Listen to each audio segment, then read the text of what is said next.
If you don't like the word vulnerability, use relatability, because that's actually what we're after as humans. We're not trying to be vulnerable to another human. We're actually trying to relate to another human.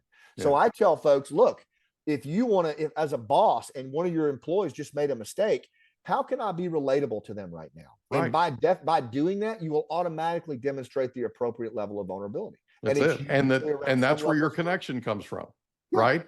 That's where you connect. And again, that's that below the water surface, right? The 85% of the mass of the iceberg. And nobody does it. Exactly. Nobody does it. So if you do it, and it's got to be for the right reasons, and we talk all about that in the book, but it'll feel clunky, it'll feel awkward, but if you just test it in lower risk situations, you'll see exactly what I'm talking about. Yeah, it's absolutely true. Talk about your conclusion, the rise of the exhausted majority. I know we've talked a little bit about it, but talk a little bit about it real quick.